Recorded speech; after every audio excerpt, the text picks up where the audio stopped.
The galaxy had called to Earth for centuries. From the moment faster-than-light travel bridged the distance between the stars, emissaries had sought out every inhabited world, binding them into what the Galactic Council proudly called a union of civilizations. Planets far older than Earth had joined eagerly, trading knowledge, culture, and safety in exchange for obedience to the Great Order. But Earth never answered. The first transmissions arrived in the early years of humanity's space age, strange signals that baffled scientists and governments alike. At first, humanity believed they were natural anomalies, radio bursts, or stellar noise. But as decades passed, the signals grew clearer, deliberate, and undeniably intelligent. They came in thousands of languages, each tailored to be understood. They promised unity, progress, and an end to isolation. Earth's reply was silence. Decade after decade, the galaxy persisted. Probes landed on the Moon and Mars, carrying messages carved in alloys no human refinery could yet produce. Robotic envoys drifted into Earth's orbit, broadcasting invitations in the open airwaves. None were acknowledged. The probes were quietly captured, dismantled, and hidden from public knowledge. Humanity listened carefully, studied everything, but offered nothing in return. In galactic archives, Earth became a curiosity, then a frustration, and finally an enigma. The Council could not understand why a world with so much potential refused to take its place among the stars. Were they arrogant, fearful, primitive, or perhaps their silence hid something greater? In the quiet corridors of power on Earth, however, the truth was simpler and far sharper. Humanity was not ready. They saw the galaxy not as an opportunity, but as a threat. They saw civilizations bound by treaties they had not written, cultures reshaped to fit the Council's order, and militaries dwarfed by fleets older than Earth's nations combined.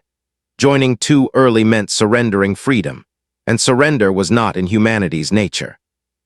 So Earth stayed silent, while the world outside whispered. Generations rose and fell under the silent watch of alien stars. Humans expanded into their solar system cautiously, placing colonies on the Moon, Mars, and scattered stations among the asteroids. Each time a new signal arrived, Earth turned its back, storing the knowledge but refusing the hand that offered it. When alien ships passed near the edge of the solar system, human vessels powered down and vanished into shadows. It became a game of patience, a duel of willpower stretched across centuries.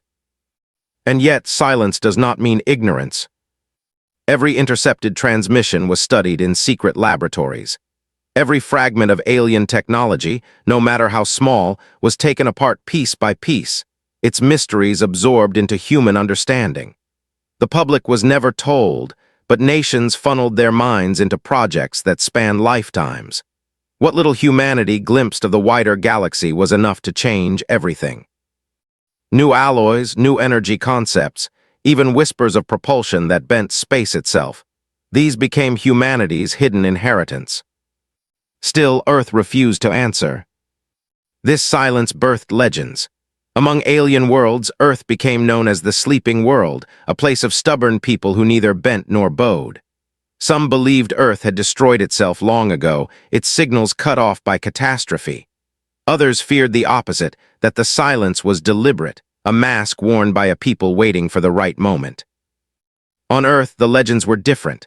To the common person, the stars were distant, cold, and unknowable. Few knew of the Council's calls or the probes that had been taken apart in secret. The silence was maintained by design, a shield over humanity's unprepared heart. Life went on, wars were fought, peace was built, and humanity inched forward, always under the unseen gaze of civilizations watching from afar. The choice not to answer was costly. Humanity often felt the weight of isolation. Technologies that could have been theirs decades earlier were clawed into being slowly, at great sacrifice. Diseases, famines, and conflicts raged while solutions lay just beyond reach. But each hardship also hardened them, shaping a species that grew stronger by enduring what others would have escaped. And then, after centuries of unanswered calls, the galaxy's patience ended. The Council gathered. Reports of Earth's continued silence filled their chambers. Some voices argued for one last attempt at peace. Others demanded action. To them, Earth's refusal was not defiance but insult. A civilization that refused the Council's hand risked inspiring others to do the same, and that, they decided, could not be tolerated. Across the void, fleets were assembled. Warships older than Earth's nations, bristling with weapons forged in centuries of conquest, were drawn together into a formation vast enough to blot out entire skies. Earth, the silent planet, had ignored every call. Now the galaxy would arrive not as envoys, but as conquerors. And the world that had waited in silence would finally reveal why it never answered. It began on a night that would be remembered for generations. In cities across Earth, people looked up at the stars and saw them vanish one by one. The familiar constellations dimmed as points of light were swallowed by shapes too vast to comprehend. They were not meteors, not satellites, not any natural wonder. They were ships, an armada so large it eclipsed the heavens. At first came disbelief. Amateur astronomers flooded online forums with frantic images. News outlets scrambled to confirm. Within hours, the truth was undeniable. 1,000 vessels hung above Earth, their metallic forms glinting like blades against the night. The Galactic Council had arrived. Unlike the quiet probes of the past, these were not subtle visitors.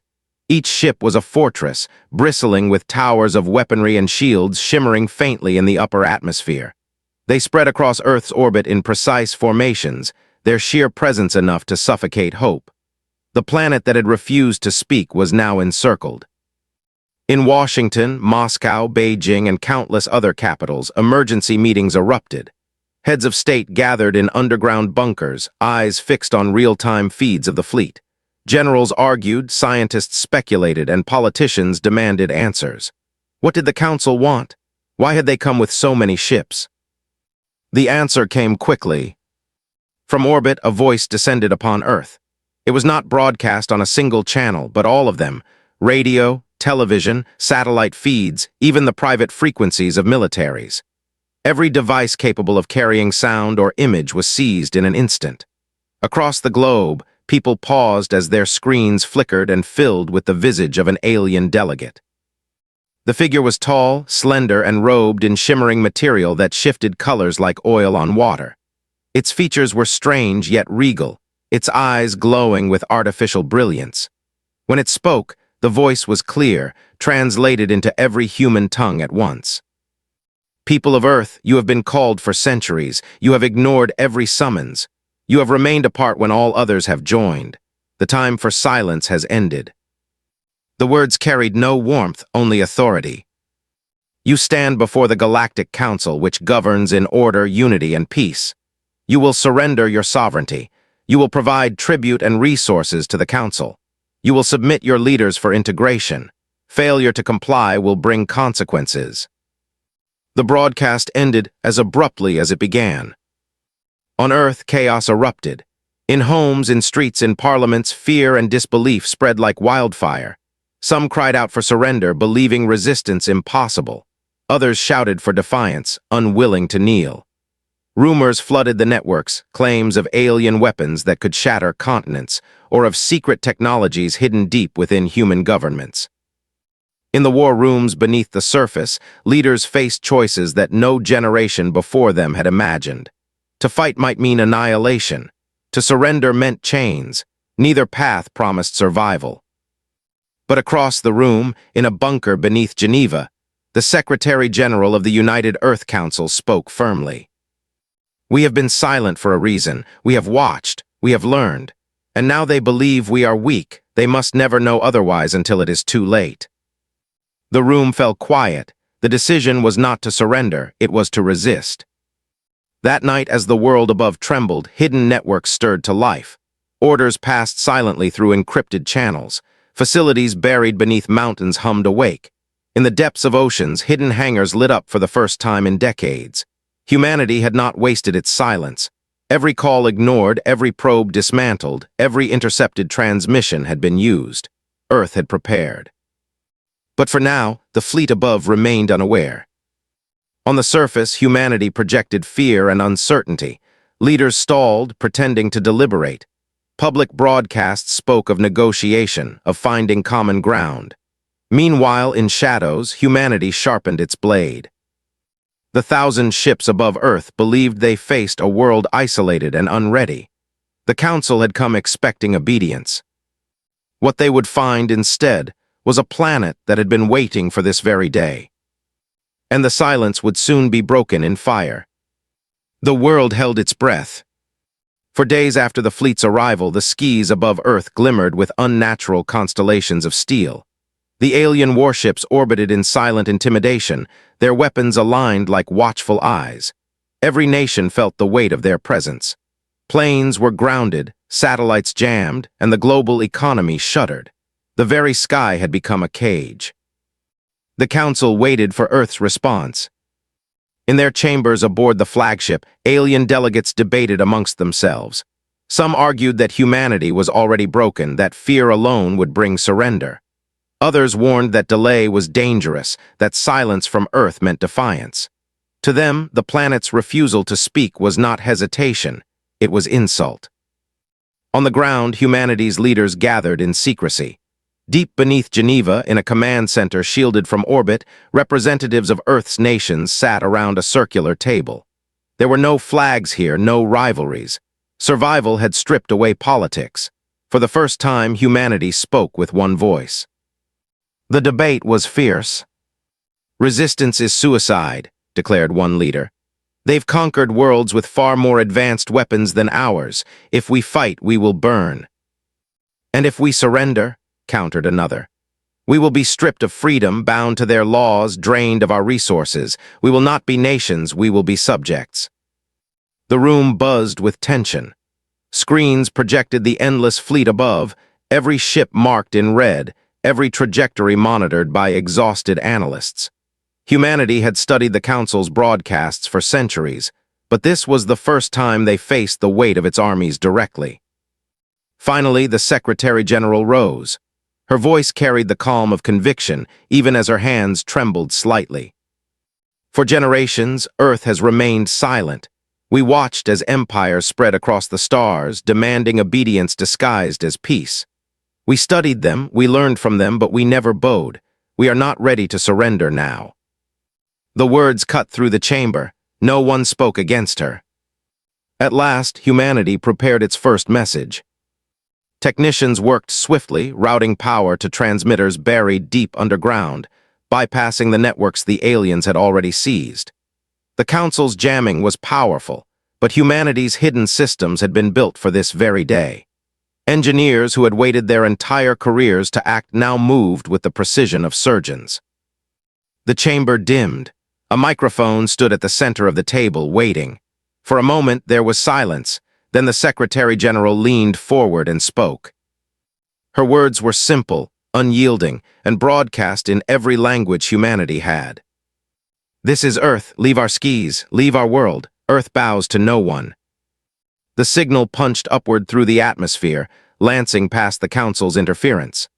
On the flagship above, alien officers turned sharply as the human transmission cut into their control channels. Across the fleet, every screen flickered with the image of humanity's representative, her voice echoing with unwavering defiance. The Council was stunned. For centuries, Earth had answered nothing. Now, at the moment of greatest peril, the planet spoke for the first time, and it spoke with defiance. The delegates argued furiously. To them, this was not merely refusal, it was humiliation. Never before had a world been so brazen in the face of the Council's armada. On Earth, the reaction was electric. In cities and villages, in crowded shelters and silent homes, people heard the words and felt a spark ignite. Fear still gripped them, but now it shared space with something else: pride. For once, humanity's voice was united, carried not in whispers, but in a roar that reached the stars. In the Council's fleet, however, the message was taken as a challenge. Their leader, the same robed figure who had broadcast demands, now stood before their delegates once more. "Earth refuses," the voice declared, steady and cold. "Then they must be shown the price of defiance." Orders rippled across the fleet. Warships shifted into new formations, weapons powering with a low hum that rattled through the ionosphere. The first strike was being prepared. Back on Earth, hidden bunkers came alive. Rail cannons rose from mountain silos. Swarms of drones activated in underground vaults. Pilots ran through corridors toward experimental craft no human public had ever seen. Humanity had not spoken for centuries because words alone were never their defense. The time for silence was over. The time for fire had come. The Council's fleet hung above Earth like a storm of iron, its warships bristling with weapons that could level cities. To them, the planet was little more than a stubborn holdout, a world of fragile machines and primitive armies. They believed resistance would last hours, perhaps days. But they had misunderstood Earth's silence. Beneath the surface of the planet, buried under mountains, oceans, and deserts, humanity's true preparations stirred awake. For generations, secret programs had been hidden from public eyes, projects born in the shadows of intercepted signals and dismantled alien probes. While the world above debated politics and survival, these hidden places had been quietly building the future. In the Rockies, colossal steel doors slid open along a cliff face, revealing a barrel the length of a skyscraper. It was a weapon so powerful it could hurl a projectile into orbit at hypersonic speeds. Scientists had developed it in secret decades earlier, guided by principles taken from alien transmissions. Now, its capacitors hummed as engineers fed power into its core for the first time in years. In the Pacific, deep beneath the waves, vast hangars lit up with cold blue light. Submersible craft surfaced, carrying payloads designed for war in space. From the launch tubes tilted upward, waiting to release their silent guardians into the sky. In Siberia, an underground vault came alive. Hundreds of drones, each no larger than a bird, rose from racks as their processors blinked awake. They were simple in appearance, tiny, fast, and easily dismissed, but their swarm algorithms were unlike anything humanity had ever built before. Fed by fragments of alien code, they could adapt, coordinate, and overwhelm. Everywhere on Earth, hidden facilities stirred.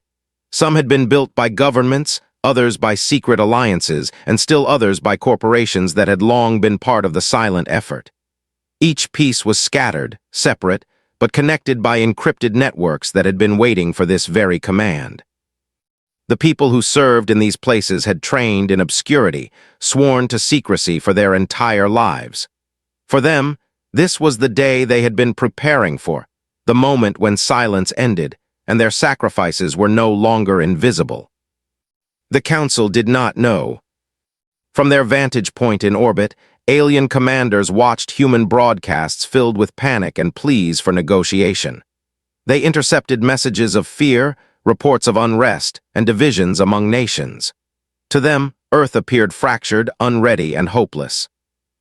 But the Council only saw what humanity allowed them to see. In reality, Earth's defenses were carefully concealed, masked by electromagnetic cloaks, buried in depths no scan could penetrate, and hidden in noise so clever that alien systems dismissed them as natural interference. Every probe the Council had sent before had been allowed to see only what humans wanted: fragmented militaries, outdated weapons, unprepared nations. The truth had never been shown. Now the truth prepared to strike. In a hangar beneath the Sahara, an aircraft rolled forward. Sleek, sharp-edged, and black as night, it bore no resemblance to the planes humanity flew in public skis. It was a hybrid, designed from scraps of alien physics, its hull cloaked in material that bent radar away. Pilots climbed aboard with solemn focus, their suits marked with no flag, no insignia, only Earth. In Antarctica, a station hidden under miles of ice powered up a massive array. It was not a weapon in the conventional sense, but a tool of electronic warfare, built to jam, scramble, and mislead. While alien ships relied on seamless communication networks, Earth had built ways to cut them apart, to isolate them from one another until even the mightiest fleet felt blind. Across the globe, technicians whispered to one another as power surged, machines whirred, and systems that had been silent for decades finally came alive. This was why Earth had refused the Council's call. Silence was never submission. Silence was preparation. Above, the Council grew impatient. They believed Earth's stubbornness was pride, not strategy. The order came down. The first strike would begin within the day. The alien warships shifted, formations tightening, weapons aligning. Their commanders prepared to unleash fire upon cities below, to shatter humanity's spirit in one swift blow. But deep below, Earth's hidden arsenal was ready. were charged, stealth craft fueled, drones waiting in dark tunnels for the order to rise. The galaxy had come expecting a silent, fractured world. What it would face instead was a species that had endured every hardship alone, sharpened by struggle, and armed with ingenuity stolen from the very signals the Council had once sent. The storm above prepared to fall, and Earth prepared to answer. The Council gave its order at dawn. From orbit, beams of light lanced downward, targeting Earth's major cities.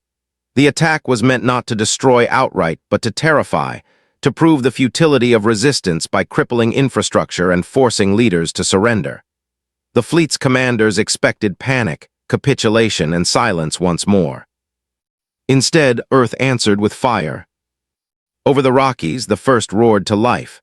A slug of tungsten shot upward faster than sound could follow, tearing through the sky like a thunderbolt. In less than a heartbeat, it struck the nearest warship, piercing its shield and ripping through its hull.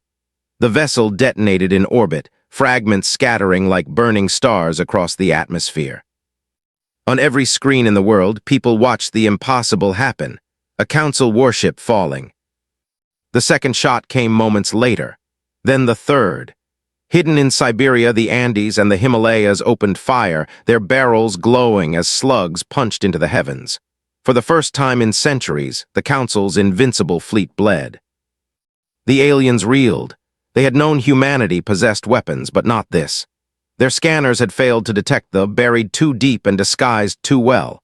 Now their formations faltered, ships scattering as explosions ripped through their ranks. From beneath the Pacific, submarines launched hidden payloads. Missiles streaked into the upper atmosphere, breaking apart into swarms of drones. Thousands of them surged upward like a cloud of steel insects, each one carrying a small but deadly charge. They darted around alien fighters, overwhelming their defenses with sheer numbers. Above the Sahara, experimental aircraft broke through the clouds. They flew higher and faster than any human jet before them, their hulls glimmering faintly as they bent light and radar away. Alien interceptors turned to engage, confident their advanced systems would prevail. But when the first missiles struck, the interceptors shattered in fiery arcs. The cloaked human craft darted between them, agile and unpredictable, striking with precision and vanishing before counterfire could lock on. On the ground, humanity watched in awe. Cities that had prepared for devastation instead erupted in cheers. For the first time, they saw that their planet could fight back. The sky was not a prison, it was a battlefield. The Council quickly adjusted. Their commanders barked orders, shifting formations and bringing heavier weapons to bear. Dreadnoughts unleashed plasma storms, sweeping away swathes of drones. Fighters regrouped, focusing fire to bring down stealth craft one by one. For every alien ship that burned, hundreds of human machines fell. But humanity fought differently than the Council expected. Where alien tactics were precise and predictable, humanity embraced chaos. Pilots improvised maneuvers that seemed reckless, even suicidal, but struck with devastating effect. Drone swarms fractured into smaller packs, weaving through shields and detonating where armor was weakest. Fired in unpredictable rhythms, confusing alien defenses and forcing them into constant retreat. Every human loss was answered with adaptation. Every failure became a lesson. By midday, the battle had spread across the globe. In Africa, alien landers attempted to descend, only to be shredded by hidden artillery. In Europe, power grids flickered as alien signals jammed communication, but humanity responded with old-fashioned couriers and underground fiber lines. In Asia, hidden bases in mountain ranges launched counterstrikes that lit the skies. And still the people watched. In crowded shelters and shattered streets, citizens looked upward and saw something they had never expected: alien warships falling from the sky. For the first time, they believed victory was possible, not because humanity was stronger, but because it was unbreakable. The Council, however, was not defeated. In orbit, their leaders regrouped. Losses had been heavier than expected, but Earth's resistance was scattered and costly. Their fleet was vast, their weapons unmatched, and their patience endless. The Council could afford to lose ships. Humanity could not. They prepared a new strategy: overwhelming force. From the flagship, orders rippled across the fleet. Entire squadrons broke from orbit, their weapons primed for saturation strikes. If Earth refused to yield, then Earth would burn.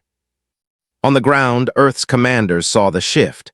Massive formations of alien ships descended in coordinated waves, their approach darkening the sky.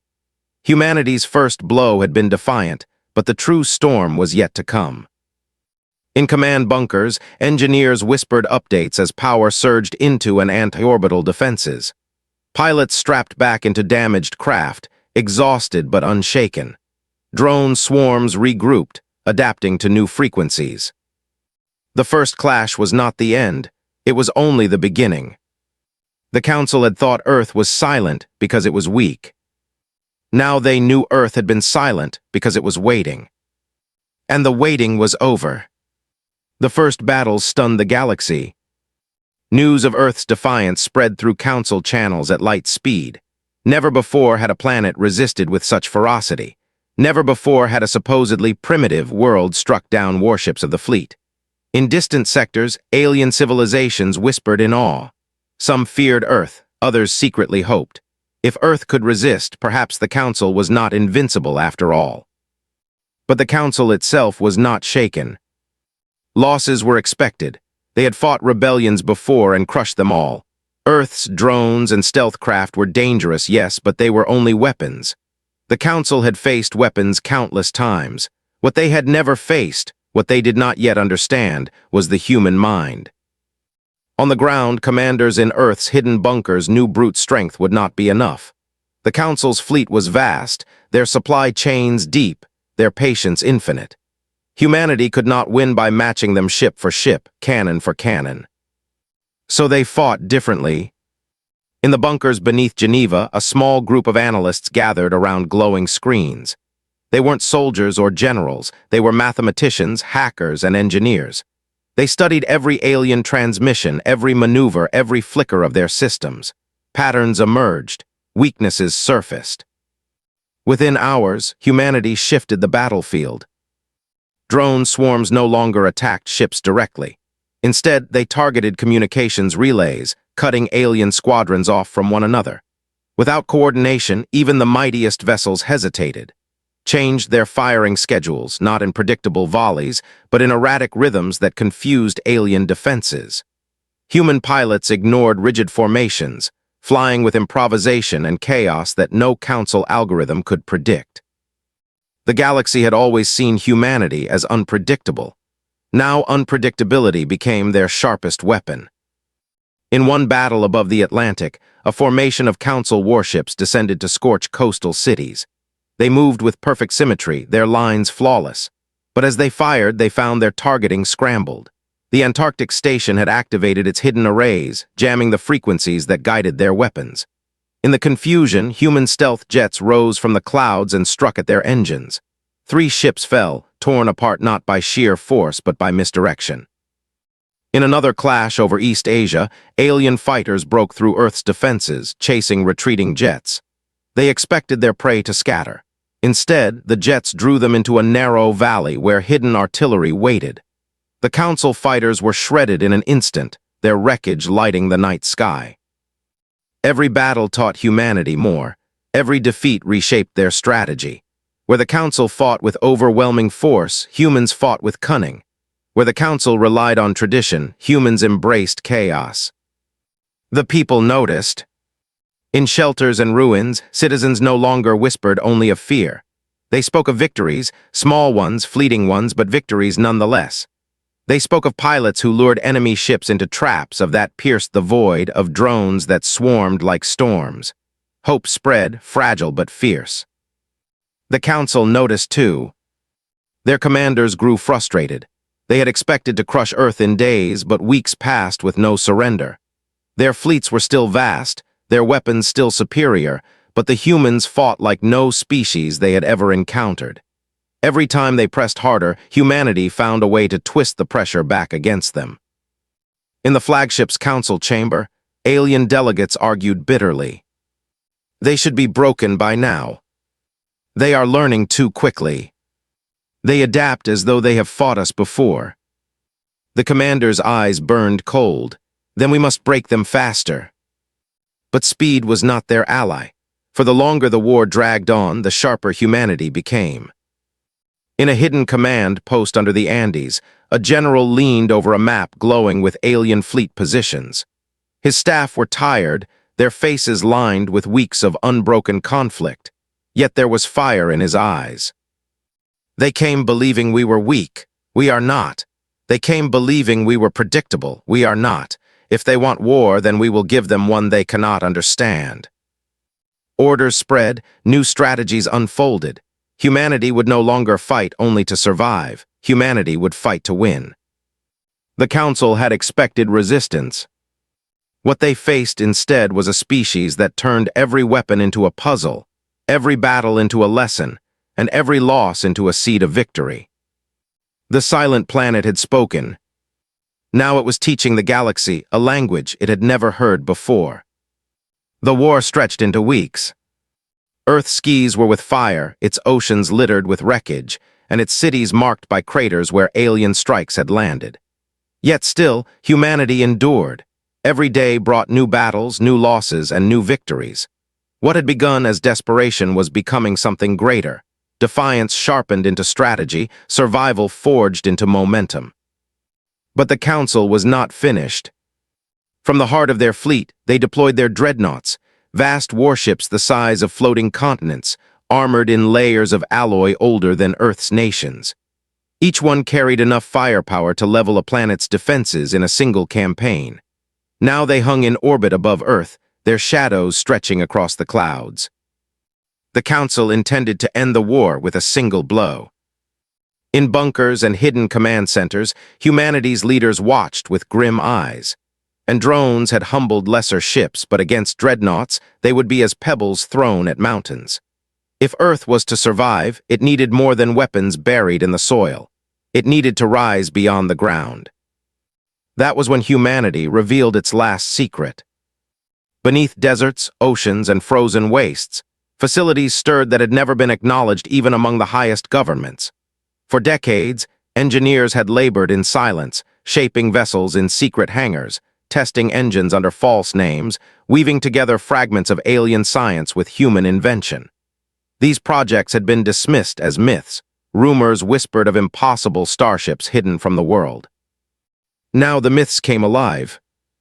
From hidden launch bays, massive doors split open. Engines roared as titanic vessels rose into the sky, shaking the earth with their ascent. They were not as large as the Council's dreadnoughts, nor as polished. Their hulls bore the rough lines of human industry, their frames patched with alloys reverse-engineered from alien scraps. But they were armed, shielded, and ready. The first ships pierced the atmosphere to the cheers of those watching from below. For generations, humanity had dreamed of starships that could fight among the stars. Now they rose, not as explorers, but as warriors. On the flagship, Council commanders froze as human vessels appeared on their sensors. They had expected resistance from the ground. They had not expected humanity to meet them in orbit. The first clash came above the Pacific. A dreadnought turned its cannons upon the rising ships, plasma fire lashing across the void. But the humans maneuvered with desperate speed, their smaller frames darting between beams that would have shattered larger vessels. Missiles streaked forward, guided by algorithms designed to outthink alien defenses. Explosions blossomed against the dreadnought's shields, staggering the giant for the first time. It did not fall, but it faltered, and that was enough. Across the globe, more human starships rose. Some were sleek interceptors, fast and agile. Others were heavy cruisers, bristling with rail cannons adapted for space. Together they swarmed upward, their hulls but their purpose unshaken. The people of Earth watched in awe as their skies filled not only with invaders, but with their own defenders. For the first time, humanity did not simply endure the storm. They carried the fight into it. The Council was furious. Their commanders unleashed wave after wave of fighters, sending swarms to overwhelm the rising fleet. Yet humanity had prepared for this too. Drone swarms launched from orbiting carriers, interlacing with piloted craft, striking in unpredictable spirals. Human starships fought not with elegance but with audacity, forcing alien squadrons into chaos. Over South America, a council cruiser pursued a battered human ship, its cannons charging for a killing blow. At the last moment, the human vessel veered into the atmosphere, diving lower than any alien ship dared follow. As the cruiser pursued, Earth's opened fire from the Andes, tearing it apart in a storm of tungsten slugs. Cheers erupted across command posts. Humanity had turned its planet itself into a trap. Every victory came at terrible cost. Ships burned, pilots were lost, and entire squadrons vanished in flashes of light. But for every loss, humanity struck harder. For every ship that fell, another rose in its place. The Council had come to Earth believing they would fight a fractured world. Instead, they faced a united species rising from its soil into the stars. In bunkers and shelters, children looked upward and saw not just alien warships blotting out the heavens, but human ships fighting among them. For the first time in history, Earth's people looked at the stars and saw not a cage, but a battlefield they could enter. The silent planet had risen, and the galaxy would never see Earth the same way again. The war had reached its breaking point. Above Earth, the sky was no longer a canvas of blue, but a battlefield of fire and steel. Alien dreadnoughts loomed like colossal predators, their shadows stretching over continents. Human starships swarmed around them, battered yet unbroken, striking with every ounce of fury and cunning they possessed. The world trembled beneath the clash, and yet for all the destruction, humanity still stood. But standing was no longer enough. The Council had unleashed its full strength. Entire fleets pressed against Earth's defenses. Waves of fighters blotted out the stars. Energy beams carved through the night, striking cities even as humans struck back. Humanity had shown its resilience, its ingenuity, its courage. Yet the Council's sheer scale threatened to drown them in inevitability. Unless Earth gave the galaxy an answer the Council could not ignore. Deep beneath the Himalayas, a command bunker housed a device long hidden, its existence whispered only in the most secretive circles. It was not a weapon in the traditional sense. It was an idea turned into steel, the culmination of decades of human science, born from fragments of alien technology and theories once dismissed as impossible. Project Dawn. As the Council tightened its grip, Earth's leaders gave the order. Across the planet, technicians linked vast energy grids, satellites aligned, and scientists activated systems built in silence and secrecy. For hours, preparations spread in silence. Then, as the Council prepared its final strike, Earth struck first. A surge of power rippled across the skies. From hidden silos, massive transmitters unfolded, sending pulses into orbit. The alien dreadnoughts faltered as their systems flickered. Engines sputtered. Shields dimmed. For the first time, the Council's fleet faced not physical firepower, but a weapon that reached into their very hearts, scrambling the artificial intelligences that guided them, corrupting the code that bound their ships together. Human hackers had done the impossible. They had not merely jammed signals, they had turned the Council's own systems against them. In orbit, chaos erupted. Alien squadrons turned on each other, their commands scrambled.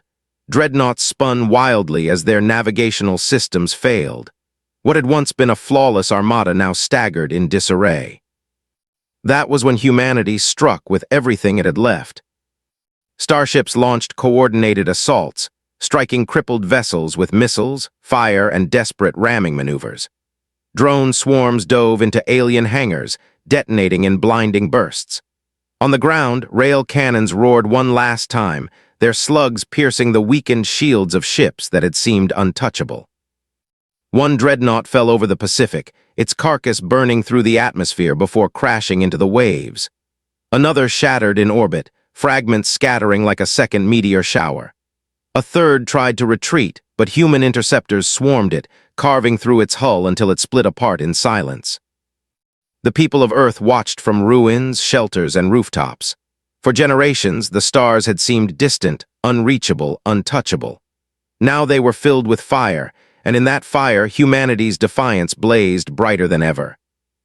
On the Council flagship, the commander stared in disbelief as the impossible unfolded. This was not how it was meant to end. A single world was never supposed to stand against the might of the Council. Yet here it was, defiant, united, and unyielding. The decision came swiftly. "Withdraw," the commander ordered, voice taut with fury. "This world is not worth the price." And so the fleet began to retreat. What had once arrived as a wall of steel now fled in fragments, limping away into the darkness of space. Humanity had not destroyed the Council, but it had done something greater. It had forced them to retreat. It had proved to the galaxy that even the mightiest armada could be resisted, that freedom was not a dream but a reality forged in fire. As the last alien ships vanished into the stars, Earth's people emerged from their shelters. The world was, cities burned, lives lost, but the spirit of humanity was unbroken. Across every nation, celebrations erupted not just of survival, but of triumph. In Geneva's underground chamber, the Secretary General stood before the cameras once more. Her voice, hoarse but steady, carried across the globe and out into the stars. "This is Earth. We were silent for centuries. Today we have spoken. Let the galaxy hear us. Humanity bows to no one." The words spread across space, intercepted by allies and enemies alike. Civilizations under the Council's control listened with wide eyes, some in fear, some in awe, some in hope. For the first time, they realized the truth. The Council could be challenged. The galaxy was not unchangeable. And at the center of it all was Earth, the once silent planet, now the voice of defiance. The scars of war would remain for generations, but so too would the lesson. Humanity was not a race to be conquered or silenced. Humanity was a race that rose when pressed, that fought when cornered, that refused to kneel even before 1,000 warships. The silent planet had given its final answer, and the stars would never forget it.